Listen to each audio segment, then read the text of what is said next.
When Sacred Heart Junior College was founded in 1933, the number one purpose behind its founding was to provide teachers, not only for the Wichita area, but for the whole entire state of Kansas, and primarily among religious orders of women.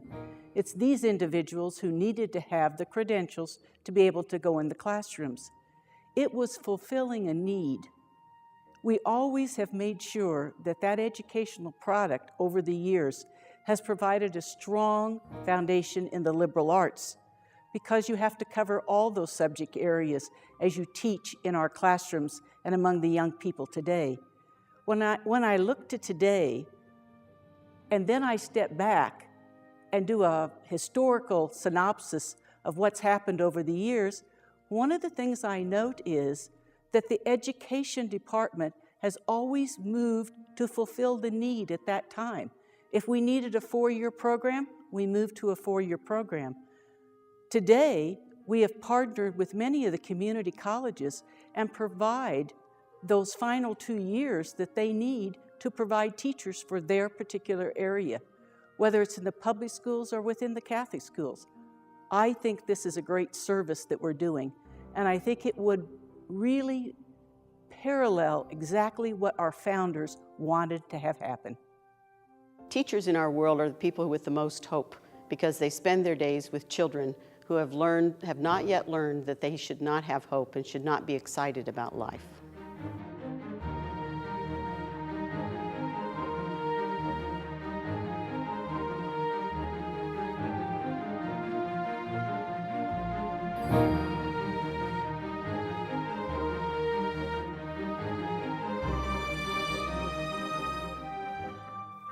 The philosophies and beliefs of the sisters who founded Sacred Heart College in 1933 are the same values and beliefs that permeate the educational programs at Newman University today.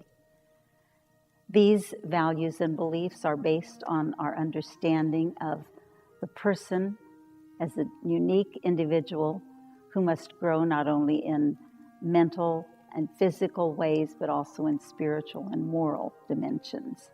It's based on the idea that a liberal arts education best embodies those aspects of an education that will help the person throughout their life to continue to grow. The ASC sisters who founded this college back in 1933 had a very holistic sense of the person. The Catholic social teaching tells us to be committed to the dignity of the human person. So they believed very much in this meaning of service and taught the students of this university to be of service to their society.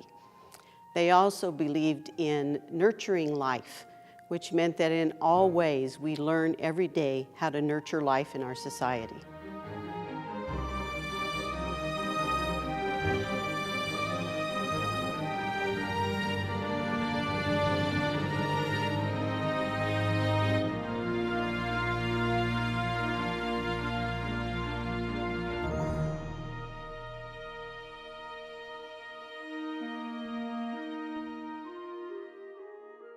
The early sisters believed in divine providence, trusted in divine providence to provide when they had no other way to provide. Today, yes, the university believes in divine providence. It may be expressed differently, however, because we now ask resources, friends, benefactors to also be that source and provide for what we expect from divine providence. Belief in the divine providence of God is something that is very characteristic of my religious community and all the people who work with us and have been taught by us and who are amongst our family and friends. Those who don't believe soon come to believe. I think it's because we all realize that many of the miracles that we experience in an institution like Newman University are beyond our individual or even our group powers, and we know that God has to be working with us to accomplish some of the wonderful things we've seen over these 75 years.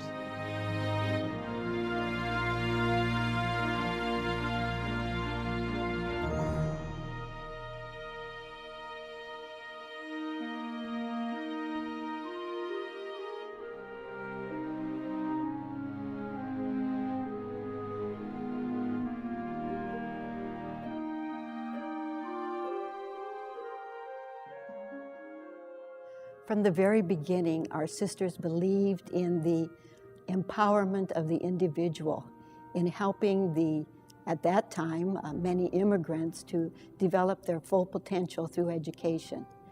They also trusted in divine providence, that if this was God's work, that indeed there would be resources that would be provided. They were also very willing to work very hard.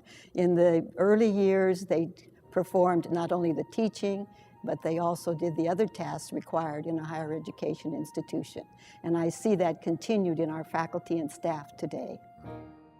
When the sisters began Sacred Heart College in 1933, their efforts were toward enabling our students, motivating our students to go out into their own careers, whatever those might be, and make a difference, reaching out to persons with particular needs, whether it's children in the classroom who needed education, whether it was patients in a hospital who needed their help. But that sense that their education was not only for themselves, but it was to enable them to reach out and make a difference in society. So this idea of empowerment was there, even though we used different words. But we motivated our students, we encouraged our students to move out and make a difference. The concept of empowering people to transform society, that's something that I said has been with us, but I think it was also present in those early individuals. If they're depending upon the divine providence, they're trusting that things are going to happen. They were risking all, but why were they? They were doing it because they were convinced that the educational product produced here at this university was going to be an empowerment of that individual. Call it whatever you want. Call it change, a growth process that they would go through. But it would happen. They'd be empowered. And why? Because there were things in society that needed to be changed. You had to get to the bottom, the root. Call it systemic change today in all of our terms that we use, but it was that basic underground issues we needed to make a difference.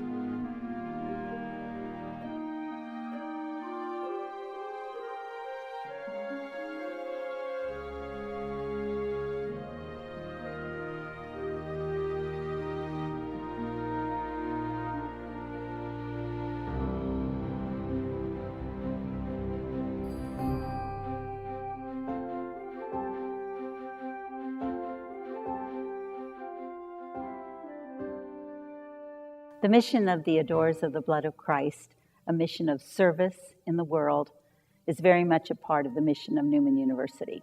And this is carried out not only in our educational programs, which make that service very tangible, whether it's a mission of teaching, a career in nursing, a pre-medical program, the social work program, or in the activities that we engage our students in giving service in the community in various activities, whether it's doing mission trips to help in a Franciscan mission in Mexico, or whether it's working with the poor in our own city. In whatever way they can know that they have a responsibility to give back to society the benefits of their education at Newman.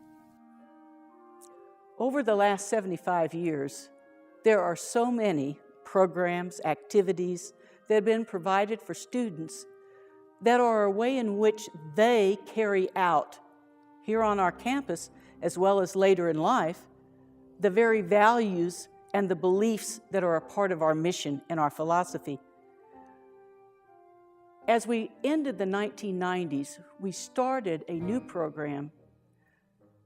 We couldn't have maybe started it earlier because that was the time in which this was a new thing in the educational process. But it had been something that we had been trying to do for many years before, and that was to bring in service learning on our campus. Service learning provides the opportunity for many of our students to actually begin to live a life of service. They're even offered scholarships, just like an athlete would or a music performer would be, helping them to make their way through college. We provide a scholarship so that they can give service. This service might be in Mexico, might be in Guatemala, could be that it's right in our backyard. It's some way in which those students start living a habit of service that they'll be able to carry out in their life and that they will make a difference. I believe this program, maybe more than any other program that we have at this university, is something that we should be very proud of and that we should continue to have as something that makes Newman stand apart. For Newman University to remain viable and to continue the mission that we began in 1933, we have to maintain our ability to create a community of scholars on this campus. Higher education and the ability to help students learn means that the faculty and staff have to come together and continue in their learning process.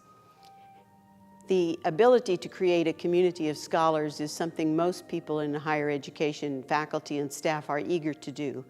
And we need to do it also in the context of a global society.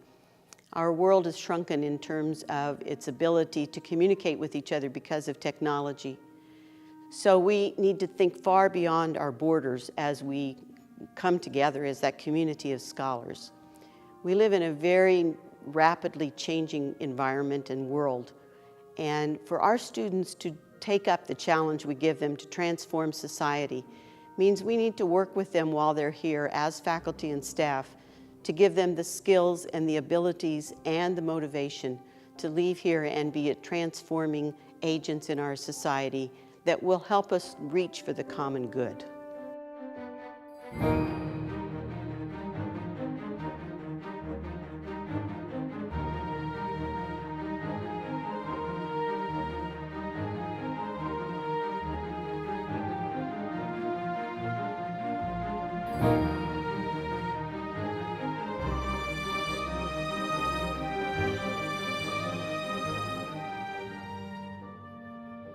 When I hear the words divine providence, the first thing I think of is St. Maria de Matthias. And the reason that's true is whether or not she really authored a prayer that we call the Divine Providence Prayer, we know that this woman turned to the providence of God throughout her entire existence. She wrote hundreds and hundreds of letters. If I had to stop and count how many times she mentions the providence of God, it would almost be one for every letter, and sometimes 2 or 3 times in a letter. How does that carry over into the belief that the individuals, when they founded the college, it's a spirit that's there? Maria de Matthias, as well as Beata Nettemeyer and Monsignor McNeil, when they start this university, there's a risk factor. They were willing to risk because they believed that God in providence would be there to provide whatever needs they had. There's so many stories that could be told that illustrate this. And there are still moments today when the president of the college or someone else, maybe a faculty member, actually stop and say, I felt the providence of God.